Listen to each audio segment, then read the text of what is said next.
Is it possible for a Hollywood star to be both larger than life and quietly ordinary at the same time? Could one man hold the kind of charisma that lights up the screen, while also carrying the humility that makes him feel like someone you might bump into at the corner diner? And can resilience show itself not only in grand victories, but in the simple act of showing up, even through pain and pressure? James Garner's life seemed to answer all of these questions with a calm nod. He wasn't the type to shout about who he was. Instead, he lived it, and in doing so, became one of the most beloved figures in the history of television and film. James Garner entered the world on April 7, 1928, in Norman, Oklahoma, at a time when the Great Depression had already cast a long shadow across American life. His father, a carpenter and small business owner, worked with his hands, shaping wood into something useful, while his mother kept the household together. But the pressures of the time, both financial and emotional, left their marks. When his parents eventually divorced, James was just a boy learning that life rarely stays in neat lines. He spent part of his youth living with his mother and stepfather, and those years gave him not only a taste of instability but also a sense of resilience that would never leave him. He learned quickly that nothing was promised and that if you wanted something, you had to work for it, sometimes without anyone noticing. Before the lights of Hollywood ever called, James wore a uniform. He served in the U.S. Army during the final moments of World War II and later in the Korean War. Those experiences etched discipline and courage into him, not as abstract values but as lived reality. He carried that steadiness into his career, and it became part of his screen presence. People didn't just see a handsome actor. They saw someone whose calm confidence felt earned. After his service, he enrolled at the University of Oklahoma to study drama. But school didn't hold him for long.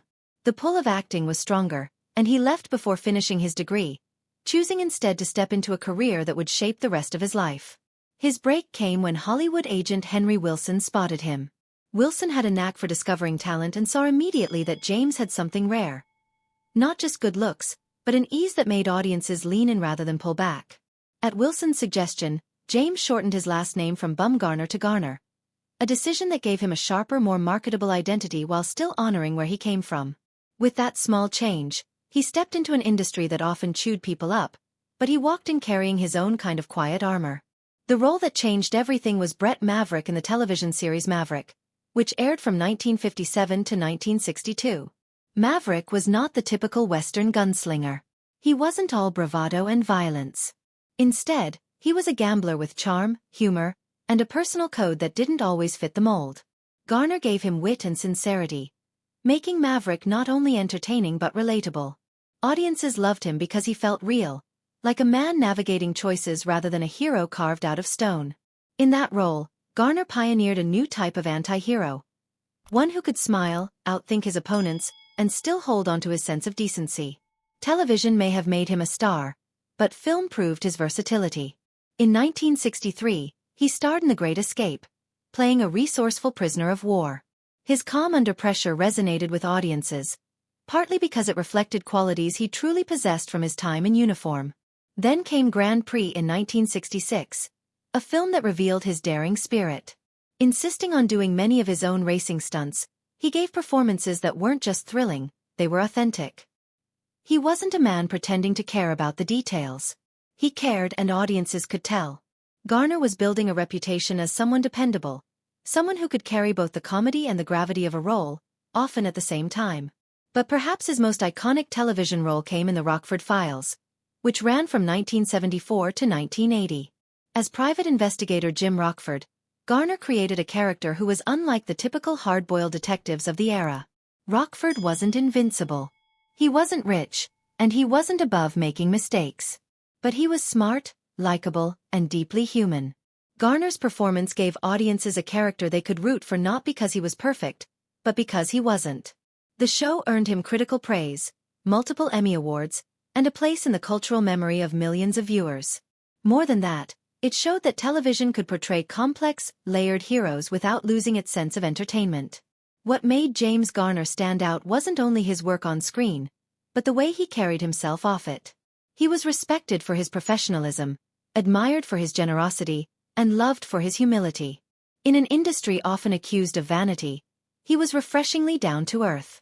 People who worked with him described him as approachable and kind, someone who never let stardom cloud his humanity. And even as he aged, he never lost his relevance. His performances in Space Cowboys in 2000 and The Notebook in 2004 proved his enduring appeal. In the latter, he played a man whose devotion to his wife carried through the final chapters of life, a role that struck many as deeply fitting for who he was in reality. At the heart of his real life was his marriage to Lois Josephine Fleischman Clark.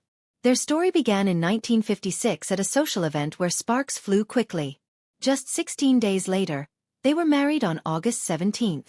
It was a whirlwind by any standard, but their bond proved to be anything but fleeting.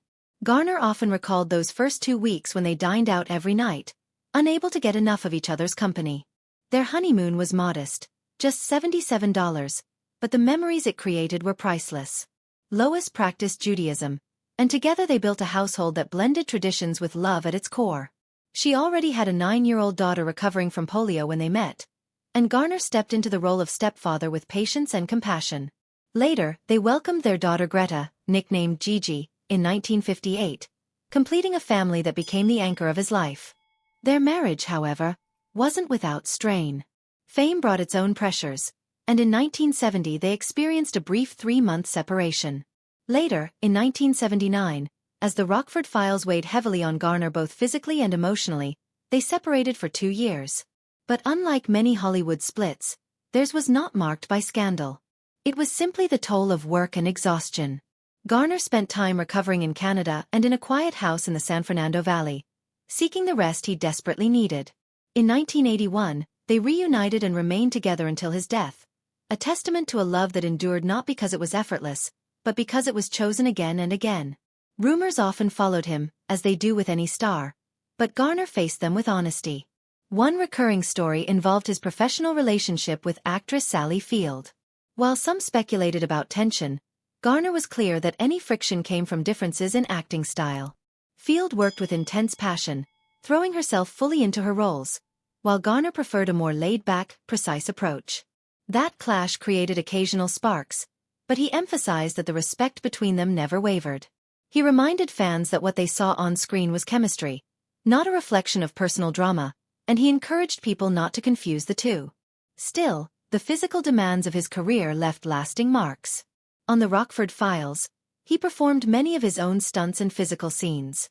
Years of car chases, fights, and running on unforgiving sets took their toll, especially on his knees. He endured 6 or 7 surgeries throughout the 1970s, pushing through pain that might have sidelined another actor. Eventually, in 2000, he underwent knee replacement surgeries that gave him some relief but also served as a reminder of how much he had given to his craft. His body bore the cost of the entertainment that millions enjoyed. His heart, too, faced its own battles. In 1988, he underwent quintuple bypass surgery to repair 5 blocked arteries. It was a life-threatening procedure, and doctors urged him to quit smoking, a habit he had carried since the age of 12. But old habits die hard, and it wasn't until 2005 that he finally put cigarettes down for good. Even then, his health remained fragile. In 2008, he suffered a serious stroke that required immediate surgery.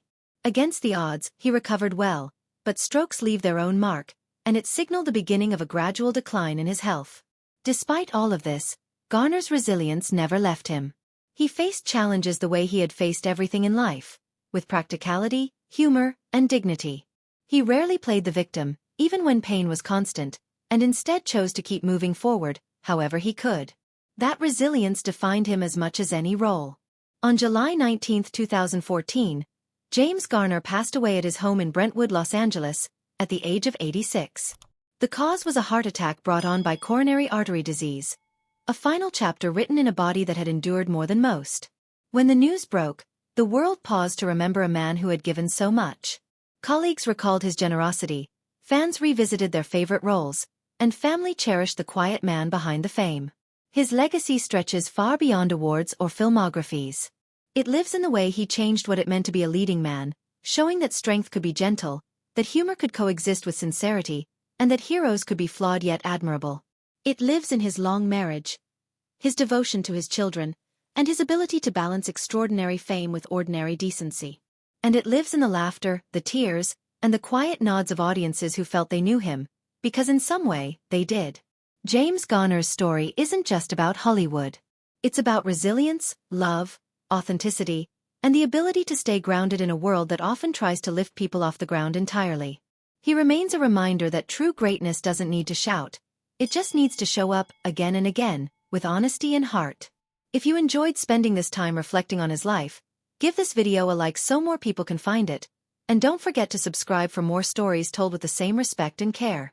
Thank you for watching, and thank you for honoring the memory of a man who proved that being real is its own kind of legend.